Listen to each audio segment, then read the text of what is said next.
Amém? Amém, igreja? Louvado seja o nome do nosso Deus. Querido, abra sua Bíblia. Nós vamos dar continuidade à palavra que nós começamos na semana passada, que o Espírito de Deus me levou a dar continuidade. Está lá no livro de Provérbios, capítulo 18. Provérbios, capítulo 18, versículo 21.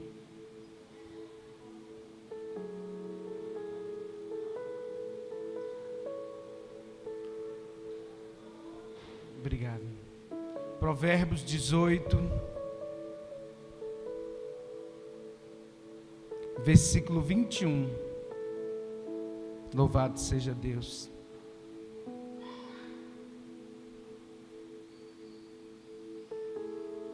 Amém? Glória a Deus. A vida e a morte estão no poder da língua, e aquele que a ama comerá do seu fruto. Somente esse versículo. Feche seus olhos. Eleve o seu pensamento até a sala do trono. Grandioso Deus e eterno Pai, nós estamos aqui na Tua presença, meu Deus, e pedimos ao Senhor que perdoa, Senhor, os nossos pecados. A Tua palavra, meu Deus, conforme Hebreus capítulo 4, versículo 12, é viva e eficaz, mais cortante ou penetrante do que faca alguma de dois gumes, e penetra até a divisão da alma e do espírito, das juntas e medulas. Abre os olhos espirituais dos teus filhos, abre o entendimento, a mente e o coração, meu Deus, para receber a revelação, porque nós somos carentes de ouvirmos a tua voz, Senhor. Os dias são maus, os dias são de escassez espiritual. O Senhor nos alertou que acaso acharia fé na terra quando o Filho do Homem voltasse? E nós estamos vivendo um tempo muito difícil, mas o Senhor, eu creio que o Senhor separou um remanescente nesses dias, para levantar a bandeira do Evangelho da paz, da salvação. Por isso, no nome de Jesus, meu Deus, leva cativo agora todo pensamento à obediência de Cristo Jesus, o nosso Senhor, para a glória de Deus Pai. Diga amém. Pode se sentar.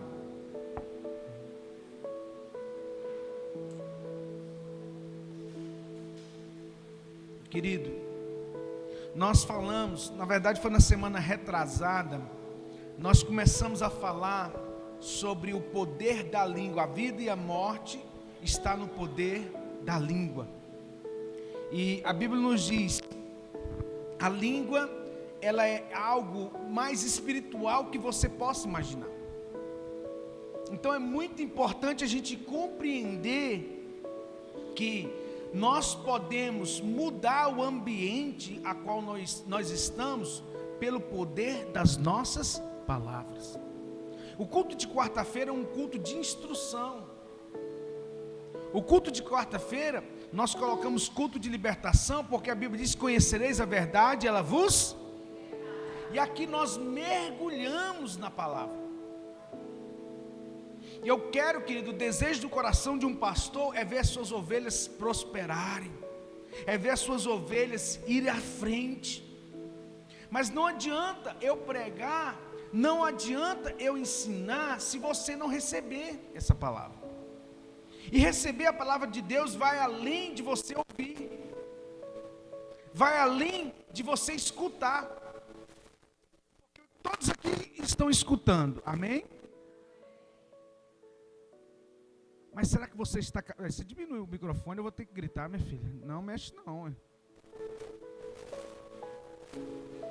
Todos nós estamos aqui, não tem ninguém surdo. No entanto, a Bíblia diz que a fé vem pelo ouvir. A palavra ouvir no original hebraico é Shumá. Quando Deus falava assim, Shumá Israel, ouve, esse Shumá Israel, na verdade não é só de ouvir por ouvir, mas é de guardar no coração. Então, quando nós intentamos ensinar a palavra de Deus para que você possa prosperar em todos os seus caminhos, nós queremos ver a glória de Deus sobre a sua vida. Nós queremos ver a manifestação do poder através da palavra, você viver a palavra viva na sua vida. Todos os anos, nós, fazemos o nosso planejamento, nosso projeto de vida. E aquilo ali é um decreto. Nós jejuamos por alguns dias, e nós decretamos, o Senhor nos deu uma palavra, que 2026 será o ano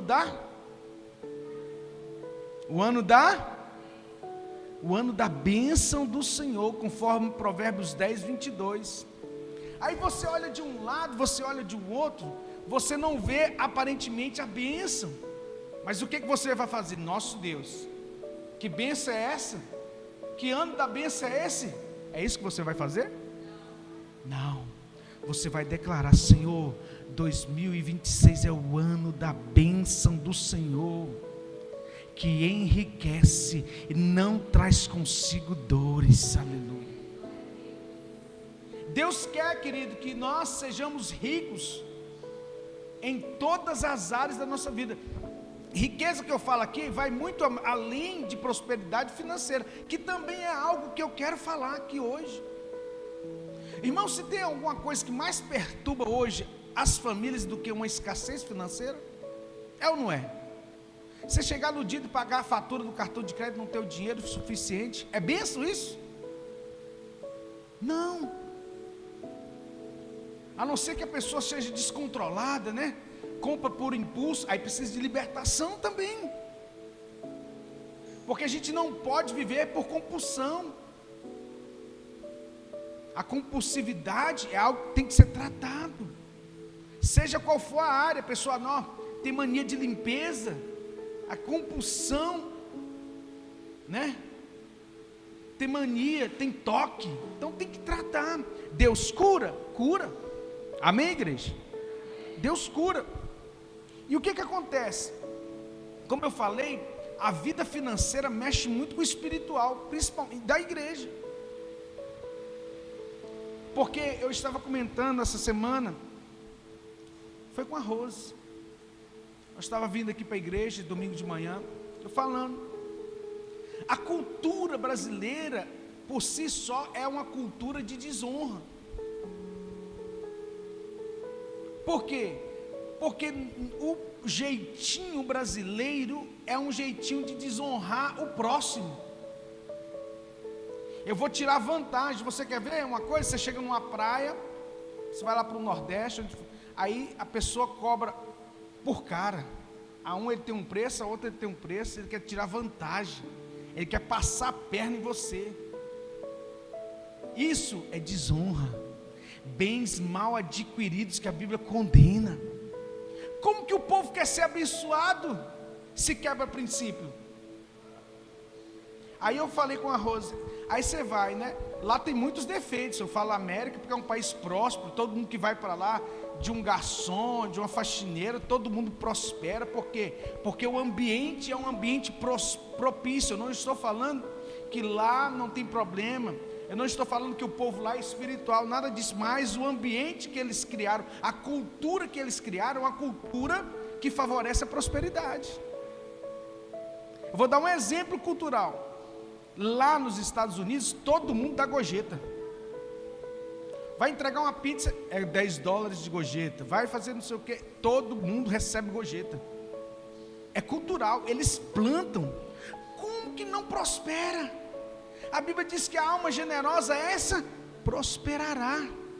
Então, quando a gente decretou que 2026 será o ano da bênção do Senhor, que enriquece, não traz consigo dores, eu tenho que me alinhar à palavra de Deus.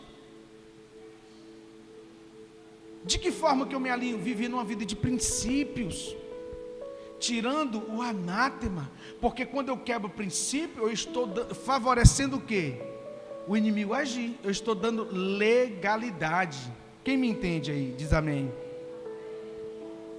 Então, hoje, eu não quero falar apenas de dinheiro, não é isso, porque na Bíblia, dinheiro, finanças, é mais espiritual que você possa imaginar.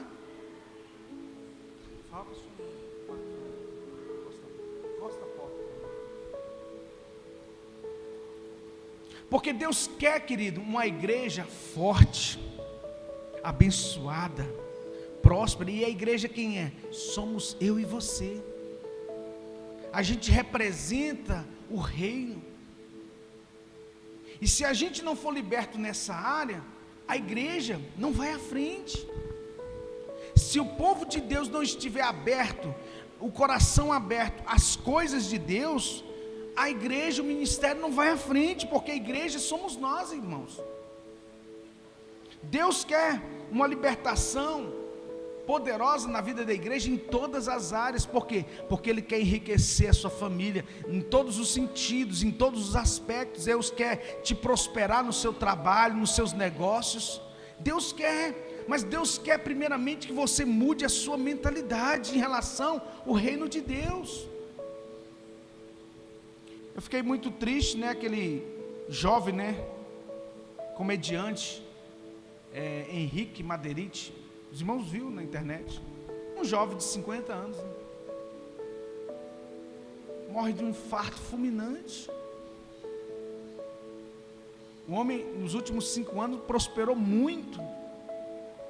Alguns repórteres falaram que a fortuna dele estava avaliada em 250 milhões de reais. Tinha jatinho, tinha tudo, tinha um aras, criador de cavalos, de raça, enfim, a pessoa nunca acha que vai morrer aos 50 anos, irmão, com a vida toda pela frente. E aí o que acontece? Vê aquele versículo, né? Não estou falando sobre ele, mas eu estou falando também de nós. O que nós temos construído, para quem será? Jesus propôs uma parábola que existia um homem que era muito rico, e ele disse: olha, meus celeiros não estão comportando, eu vou ter que derrubá-los, vou ter que construir outros maiores, e aí depois que eu construir outros maiores, eu vou conquistar, eu vou, né, prosperar, e quando eu tiver construído muito, eu vou dizer para minha alma: agora farta-te com o fruto do teu trabalho. Até que veio uma voz que disse lá do céu: louco, essa noite pedirão a tua alma, e o que você tem feito, para quem será? Assim é aquele que confia mais nas finanças do que em Deus, que coloca, né, a sua prioridade, as coisas da vida, do mundo. Por isso que nós temos que estar preocupados em construir riquezas eternas. Isso não quer dizer que você vai abrir mão de tudo desse mundo, não, querido. Deus quer que a gente coloque os nossos talentos para glorificá-lo. Você ser um ótimo profissional para glorificar a Deus. Você prosperar muito para poder semear no reino de Deus e que vidas possam ser alcançadas através da sua semente. Você vai estar cooperando para que almas sejam alcançadas. Então não existe outro propósito na vida de um crente, de um servo de Deus, porque o infiel, o que não é crente, querido, ele já está condenado. É o que a Bíblia diz, não sou eu. Mas Deus está preocupado com a sua eternidade. Quando Jesus escreve, manda uma carta às igrejas da Ásia, lá em Apocalipse 2 e 3, ele alerta aquela igreja que era muito rica, mas que tinha só aparência de riqueza, mas era pobre, cega, miserável e nua, desgraçada, palavra dura.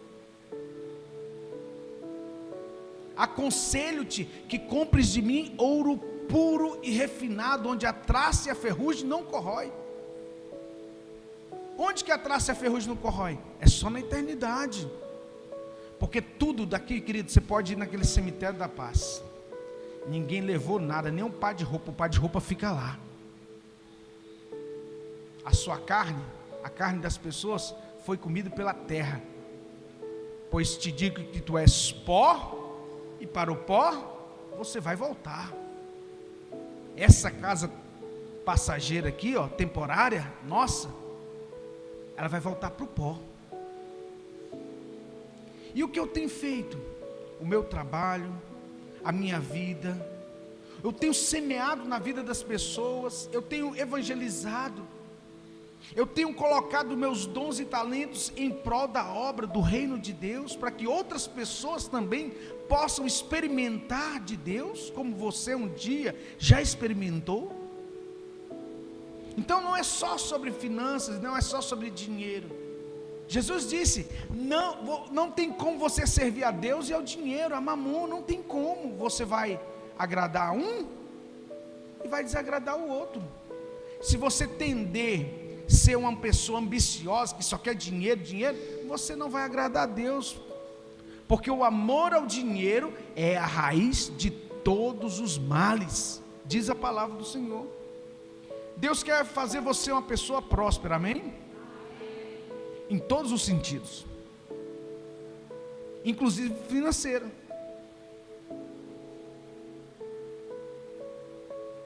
Querido, escassez financeira não presta não, irmão. Falta de dinheiro não presta não. Como diz o nosso irmão Renatinho, que não está aqui hoje porque está viajando a serviço. Dinheiro não é o problema, é a solução. A gente não precisa amar o dinheiro, mas a gente tem que colocar o dinheiro para trabalhar em favor da obra do reino de Deus e por nós. Para quê? Para que você possa glorificar o nome do Senhor.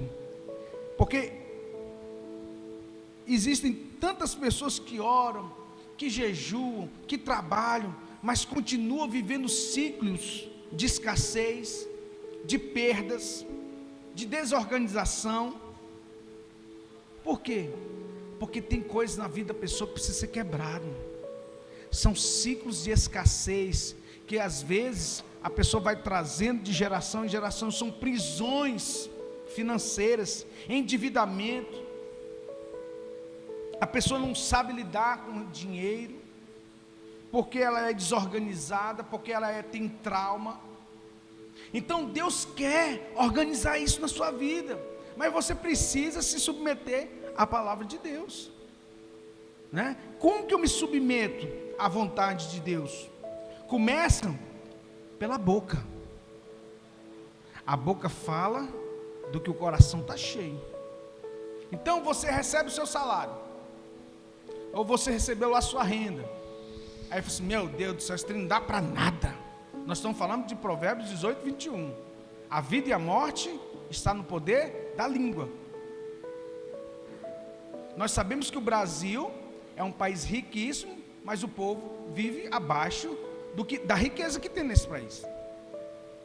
Um dos países que tem a maior desigualdade social do mundo, um dos países que tem a maior desigualdade social do mundo é o Brasil. Nós temos não sei quantos bilionários, mas temos mais de 50 milhões de pessoas, se não me falha a memória, abaixo da linha da miséria. Um país riquíssimo em recursos naturais, o país maior produtor de carne animal bovina do mundo, um dos maiores produtores de café e o melhor café do mundo está aqui. Tem petróleo para ser autossuficiente, tem a maior reserva de nióbio do mundo, 94% do nióbio do mundo está no Brasil. Então tudo tem nióbio, avião tem nióbio, celular tem, tudo tem nióbio. E aí, as grandes potências, tudo de olho no Brasil, para quê? Para roubar. Então o Brasil continua sendo saqueado, por quê? Porque o povo é miserável.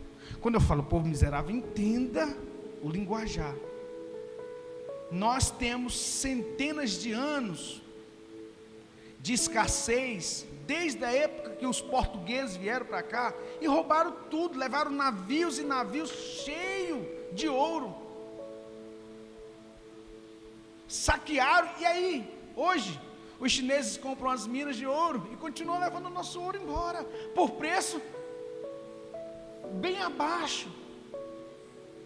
Tem um mineroduto que sai lá de Conceição do Mato Dentro, é um mineroduto com cano bem robusto, que o minério vai saindo, escoando e chega até o Porto de Santos, se não me falha a memória, vai embora, vai escoando a nossa riqueza pelo gargalo, e ninguém faz nada. Por quê? Porque a pessoa está cega espiritualmente. Então, a sensação que nós temos é que os governos, eu não estou falando de política, todos os governos, passou a forma, a cultura que o Brasil tem, é uma cultura de desfavorecer o cidadão de bem. E onde que está a bênção nisso? Não tem bênção nisso. O povo vive debaixo de um jugo muito pesado, trabalha quase meio ano, está aqui a nossa contadora, para pagar imposto. É imposto, o dinheiro não sobra, a não ser quando a pessoa prospera um pouco mais, aí começa. Mas no modo geral, o cidadão brasileiro, ele não tem condições de viver debaixo desse jugo. É empréstimo, tem que fazer aquilo, tem que fazer bico, tem que arrumar isso. Onde que está a bênção nisso? Então eu quero que você entenda que isso é espiritual, isso traz um jugo sobre o povo, inclusive sobre muitas pessoas dentro da igreja. E é nisso que eu quero que você se liberte. Mas para que você possa experimentar o novo de Deus, você precisa mudar sua mentalidade em relação a isso, em relação a finanças. Olha, não, a bênção do Senhor enriquece, não traz consigo dores. Eu vou viver os melhores anos da minha vida. Comece a declarar. Coisa boa é você sair de férias e ir para a praia. Quem não gosta? Quem não gosta? Você poder ir tirar férias no lugar que você quer. É bênção, irmão. Mas mais da metade do povo brasileiro não tem condições, muito mais da metade. É uma grande minoria que não pode usufruir de um litoral, Rose, de mais de 5 mil quilômetros. Acho que são mais de 5 mil quilômetros de litoral no Brasil. As praias mais bonitas do mundo estão no Brasil. O brasileiro não pode usufruir nem das praias. Por quê? Porque tudo é muito caro, fora a corrupção. Tenho certeza, se o brasileiro fosse de princípios bíblicos, de honra, de nobreza, Deus não ia deixar esses políticos corruptos nos lugares altos, não. Cada povo tem o rei que merece. Então nós, como igreja, nós temos que nos levantar contra, cancelando os decretos de escassez. Como que eu vou cancelar? Como que Daniel fez? Primeira coisa, ele foi para oração e jejum. Se você quer mudar a realidade da tua vida em alguma área, inclusive financeiro, você vai ter que começar orando e jejuando,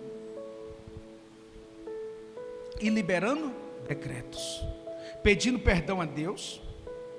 Porque se nós estamos vivendo a escassez no Brasil, é por causa de justiça de Deus. O que Daniel estava fazendo na Babilônia? Quem era Daniel na Babilônia? Escravo. Sabia disso? Daniel era escravo e possivelmente ele tinha sido castrado, ele era eunuco. Porque os nobres, eles eram levados, quando eles eram levados escravos, os príncipes, eles eram castrados para não dar descendência.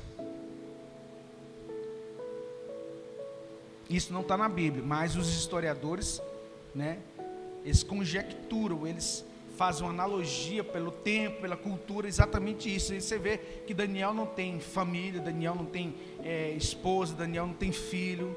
Você só vê Daniel sozinho na Bíblia, junto com os amigos, Sadraque, Mesaque e Abednego, que também a Bíblia não relata nada disso. Possivelmente todos eles eram eunucos. E servia ao rei da Babilônia. Então, A primeira coisa que Daniel fez foi orar 3 vezes ao dia.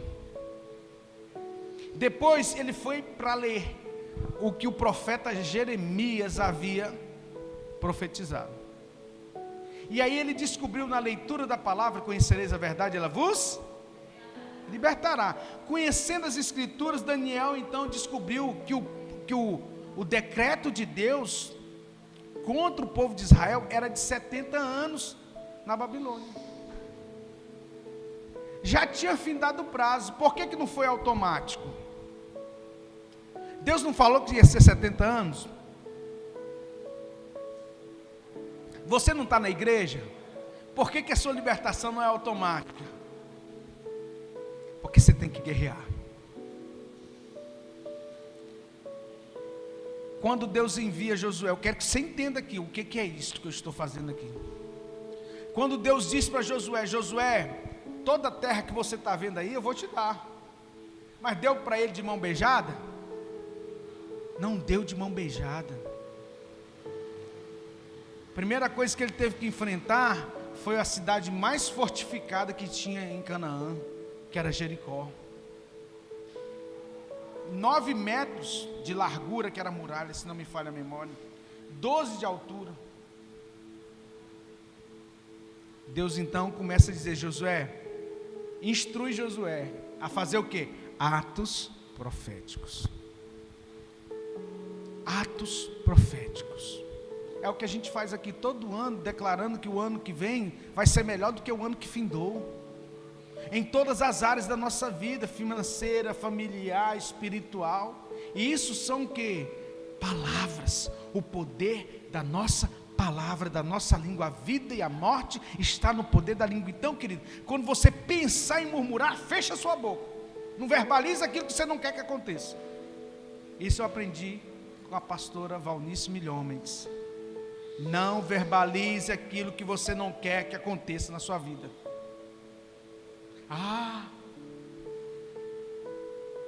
Eu vou, desse jeito eu vou morrer novo. Aí chega nos 50 anos, morre. O pai da Andréa, irmão da irmã Juraci, vivia dizendo: Maria, eu vou morrer novo. O Mima, 52 anos ele partiu. Ele queria ir para os braços de Abraão novo, que ele falava, né? Uma coisa assim. E aí, vai mesmo. Então, a gente não, se você não quer que aconteça isso na sua vida, não verbalize. Porque há poder, irmãos, nós somos seres espirituais. Palavras não voltam vazias.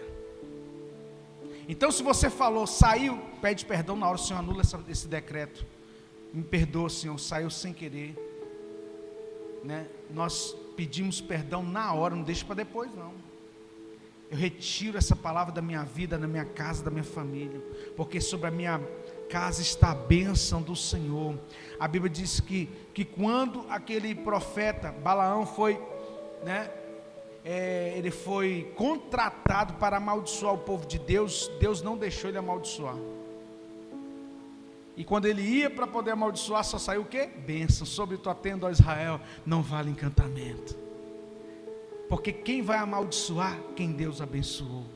Quem pode amaldiçoar? Quem Deus... Então, querido, mas aí o que aconteceu? Satanás foi lá e pôs um plano no coração de Balaão para instruir o povo de Deus a quê?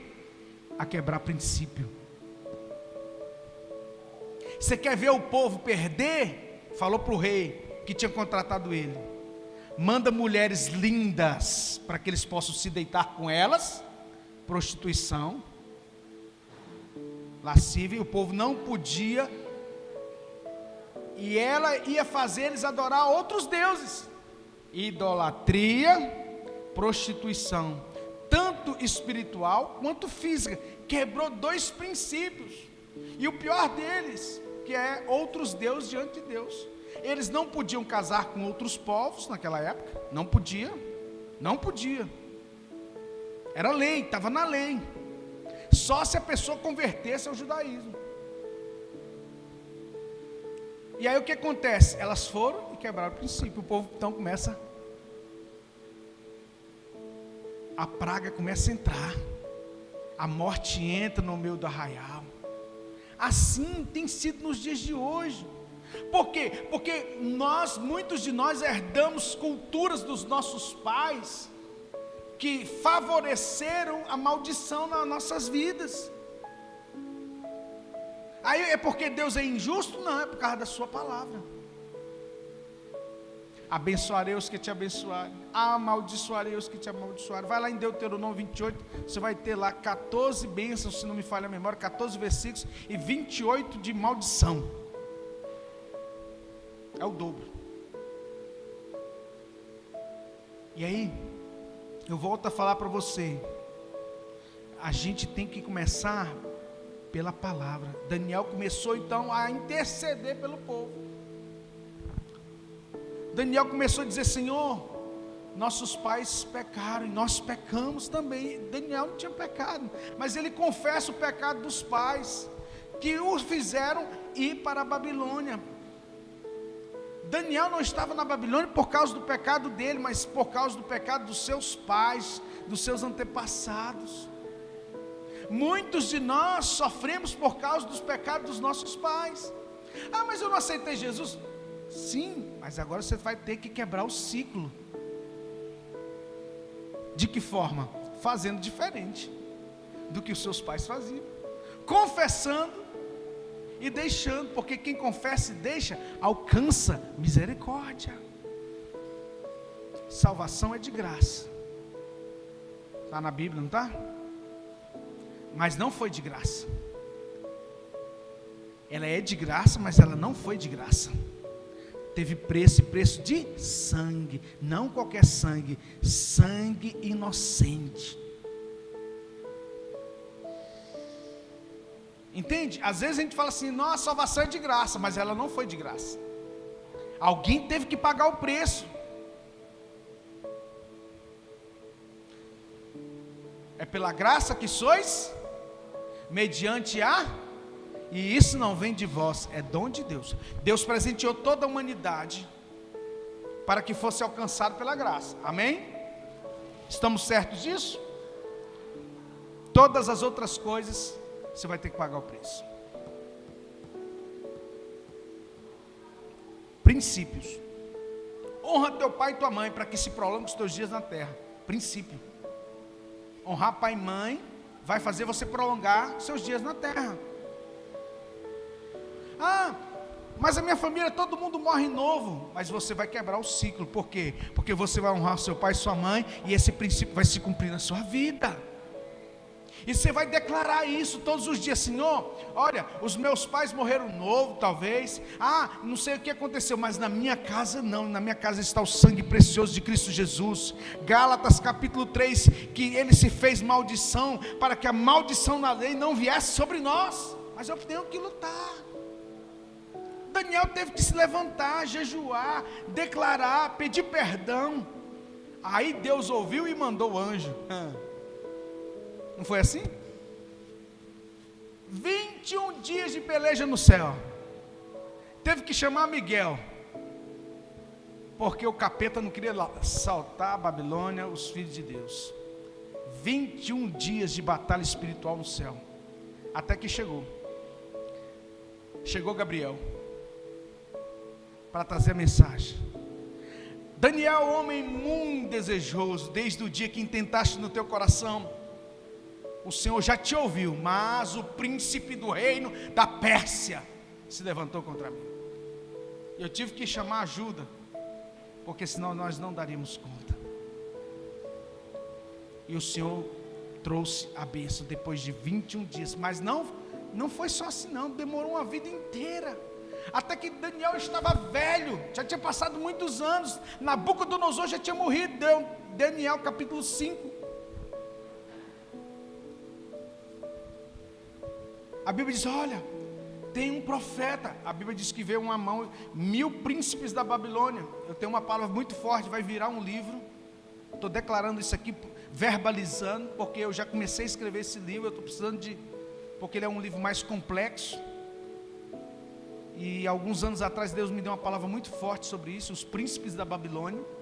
E estavam 1000 príncipes da Babilônia todos pegaram os utensílios do templo de Salomão e estavam lá se prostituindo, se embebedando com os utensílios da casa do Senhor. Aí durante a festa, o povo embriagado, veio uma mão grande na parede, como a mão de um homem grande, e começou a escrever. Ninguém sabia o que estava escrito. Aí a mãe do rei Belsazar, olha, não tem nenhum intérprete, mas existe um judeu chamado Daniel, que é da época do teu pai, que já está velho, mas é profeta de Deus. Viu quantos anos tinha passado e o povo estava lá ainda, mas Deus já não tinha liberado. Um dia para Deus é como 1000 anos, e 1000 anos é como um dia. Eu não estou falando que a sua vida você vai passar toda, não. Nós queremos e vai acontecer o melhor de Deus. É isso que nós estamos aqui te instruindo para poder entrar na terra que mana leite e mel. Aleluias. Daniel foi lá e leu Mené, Mené, Tekel, Parsim. E a tradução disso era o quê? Era uma palavra que Deus, um decreto do céu que tinha vindo para Belsazar sobre a queda da Babilônia. Você foi colocado na balança e foi achado em falta. Mené, Mené, Tekel, Parsim. Deus tira o reino teu e dá para outro. Foi o segundo decreto. E o terceiro, hoje mesmo você vai morrer. E ele morreu. E aí veio os príncipes da Pérsia, né? E tomaram tudo. E você sabe quem que Deus usou para levar o povo, tirar o povo da Babilônia? Os medo-persas. Ciro, o rei Ciro, o rei Dario. Entende? Que era persa, que não era judeu. Enfim, eu só quero que você entenda que isso é espiritual. Tudo que acontece no físico é sombra do que é espiritual. Então se o clima, tem dias, irmãos, que o clima fica carregado, é um nervosismo, é uma coisa assim que você fica nervoso, e aí quando isso começar a acontecer, comece a louvar a Deus, começa assim: eu coloco os teus anjos neste lugar, respira, entende? Não amaldiçoe, não fique liberando palavras, decretos, não. No meu trabalho não está indo nada à frente. Em nome de Jesus, o Senhor vai me dar sabedoria. O Senhor vai colocar pessoas boas para me ajudar. O Senhor vai colocar pessoas para ser degrau na minha vida. Eu vou ser degrau também para outras pessoas. Eu não sou egoísta. Entende? Eu começo a mudar a minha mentalidade e as minhas palavras. Irmãos, eu ia ficar aqui. Eu estou nem na introdução da minha mensagem. Por quê? Porque eu acredito nisso. Mas não adianta, uma andorinha só não faz verão. Agora por que Jesus andou com os discípulos 3 anos? Ele precisava plantar aquela semente no coração deles. E mesmo assim, 3 anos e meio depois, quando Jesus morreu, todos dispersaram. Com exceção de João, que ficou lá na cruz, pertinho dele. Foi o único. E foi o único que não foi Marte. Deus não deixou ninguém tocar nele. Lançaram ele, a história da igreja fala que lançaram ele num caldeirão de água fervente e ele ficou lá tomando banho. A pele dele não se queimou. Morreu velho e farto de dias. Mais de 90 anos. João viveu preso na ilha de Patmos. Mas viveu muitos anos. Porque foi o único apóstolo que quando Jesus morreu, ele não arredou o pé de lá. Os outros 10, né, porque Judas já tinha morrido. Os outros 10 ficaram com medo de se dispersar. Até que Jesus ressuscitou. Quando Jesus ressuscita, aí eles... Mas Jesus teve que ir lá. Por que vocês estão de porta fechada? Paz seja convosco. Novamente eu vos digo, paz seja convosco. Eu não vos instruí, 3 anos eu não ensinei vocês que o Filho do Homem precisava perecer, precisava morrer, mas eu alertei vocês que ao 3º dia eu viria, eu ressuscitaria. mas vocês não acreditaram. Mas agora é hora de se recompor, porque vocês têm uma missão, e vocês precisam cumprir, porque é necessário que eu vá, para que o Paráclitos venha, o outro Consolador venha. Então vão para Jerusalém, a instrução de Jesus: vão para Jerusalém, até que do alto sejais revestido de poder.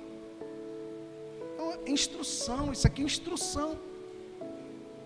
Evangelho sem instrução, sem discipulado, não é evangelho. Se você não mudar essa mentalidade em relação às coisas, a trabalho, finanças, obra de Deus, reino de Deus, tudo na sua vida vai continuar igual, e às vezes até pior, porque eu preciso tomar uma atitude em relação a isso. Amém, gente? Começa mudando pelo seu linguajar. É a primeira coisa que você precisa de mudar, seu linguajar, e também os seus atos. Princípios, não quebre princípios. Não desonre a Deus, não desonre ao seu irmão, não desonre ao seu pastor, honre a sua igreja, porque isso é princípio que abre janelas dos céus. Isso é para outro dia. Vamos nos colocar de pé. Coloque-se de pé, eu quero fazer uma oração, agradecendo a Deus. Rapidamente, levante suas mãos para os céus. Eu quero liberar uma palavra de Deus sobre a sua vida, Pai, em nome de Jesus. Como profeta do Senhor, como ministro do Senhor, eu quero liberar uma palavra de bênção sobre a vida dos teus filhos. Que eu creio, meu Deus, em nome de Jesus, que os teus filhos ainda não viveram os melhores anos da sua vida, e eu creio e profetizo que eles vão ainda viver os melhores anos da sua vida, a começar pelo ano de 2026, que é o ano da bênção do Senhor, que enriquece e não traz consigo dores. Mas tudo isso não é para que nós venhamos nos ensoberbecer, sermos orgulhosos, não, é para que o teu nome seja glorificado, é para que eu seja testemunha viva do poder de Deus, daquilo que o Senhor faz, para que eu seja no corpo de Cristo com os meus irmãos, e o nome do Senhor seja glorificado.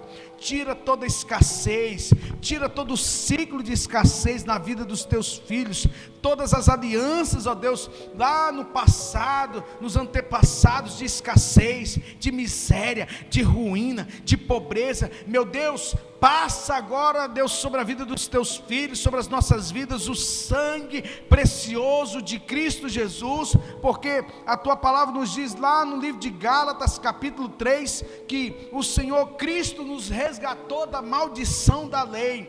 Então toda maldição que existe lá em Deuteronômio 28, que estava lá, que veio por um acaso, por uma ilegalidade na vida dos nossos antepassados, que vieram até nós nos lançamos agora no sangue precioso de Cristo Jesus, e declaramos céus abertos, vidas abençoadas, prósperas, felizes, com a alegria do Espírito Santo de Deus sobre cada casa, sobre cada trabalho, sobre cada família, em nome de Jesus. Diga: eu creio, eu recebo, eu tomo posse dessa palavra sobre a minha vida, e eu rejeito todo ciclo de escassez, de pobreza, de miséria, de ruína, e eu peço perdão pelos meus antepassados,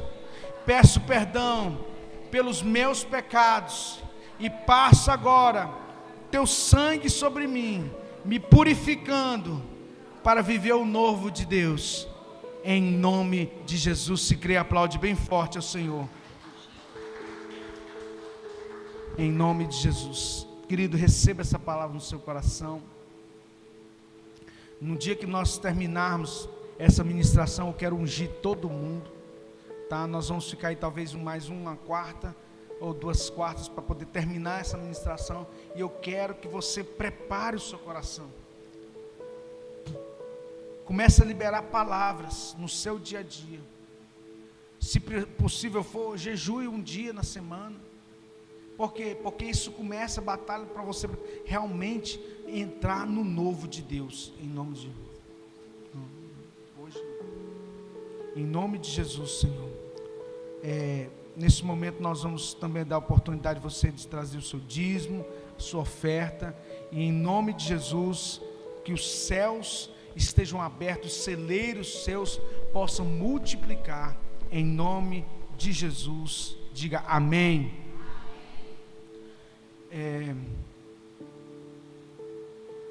Na semana que vem nós vamos estar ungindo todo mundo, então você vai vir com fé e você vai convidar mais alguém para vir também. Convide alguém, irmãos, para receber. Olha, o pastor está dando uma palavra lá sobre libertação, muito boa.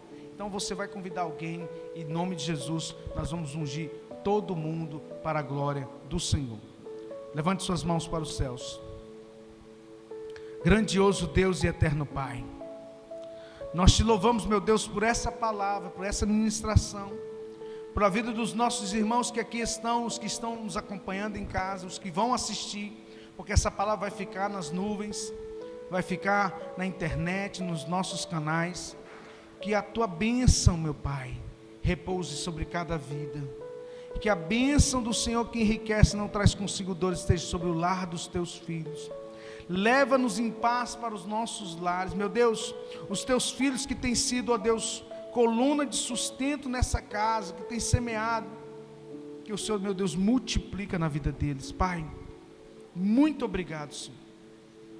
Sabemos, ó Deus, das dificuldades que nós enfrentamos, e o Senhor também conhece.